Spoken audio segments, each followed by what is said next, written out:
kilala. Sino ba yan, Agent Gabez? Wala kaming alam tungkol sa kanya. Pero may bagay na natagpuan sa kanya, itong wallet nito. Tingnan. Ito na. Ayan, may ID. Ito. Oh, kay Rafael to ah. Nasaan si Rafael? Saan nga si Rafael? Ang tagal naman ni Lola Alicia. Parating na yun. Saan daw ba sila nagpunta? Hindi rin nga sinabi sa akin kung saan sila pupunta eh. Carlito, kamusta na nga pala ang lola mo? Ayun, pinoproblema pa rin si Alberto. Binibisita mo ba? Wala akong balak. Salamat. Hindi mo naman kailangan magpasalamat eh. Desisyon ko talaga to. Ayun na sila, lola. Lola!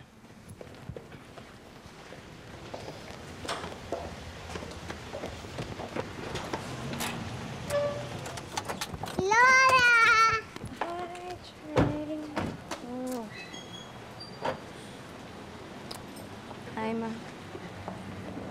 Good morning ba?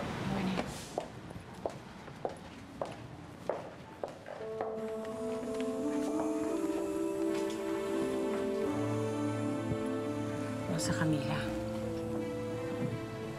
Huwag ka sanang mabibigla sa sasabihin ko, ha? Bakit, ma? May natagpo ang lalaking patay, pero hindi namin kilala kung sino. Kaya lang kasi, nakuha sa kanya ang wallet ni Rafael.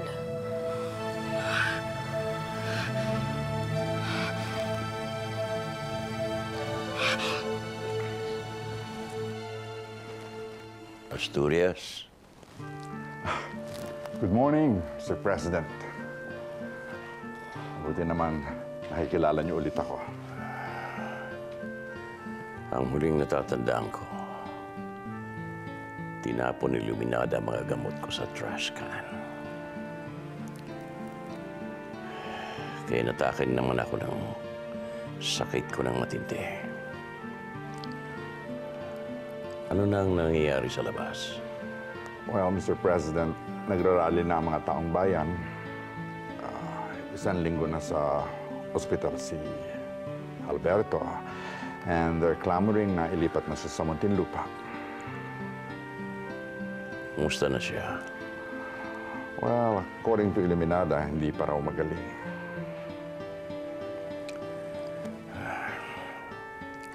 Give me another day and I'll be back to work.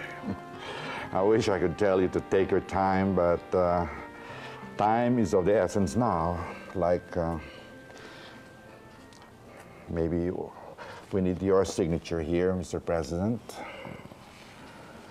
Quite a few papers here. Don't worry, I've checked them over. It's safe to sign this. All right, give me your pen.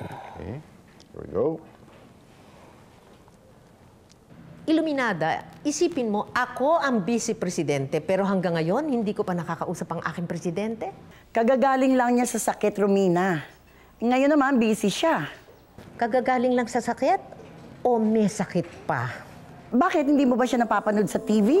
Kapag si Leandro ay hindi nagpakita sa akin sa linggong ito, siguro kailangan ako na ang bumisita sa kanya sa Malacanang para kumustahin siya. Ipapatawag ka niya. Siguruhin mo yan. At marami kaming pag-uusapang mahahalagang bagay. Unang-una na ang uniko iho mong si Alberto at ang mga plano ni Leandro para sa kanya.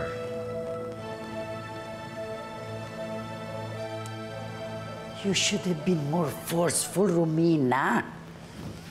Well, alam mo, hindi lahat ng bagay ay nadadaan sa dahas, Crisanta. Hindi pa makauwi si Nestor galing sa Singapore. Pero kailangan na nating magplano. Paano si Alberto? Nasa kulungan na si Alberto. Wala na siyang may tutulong pa sa atin.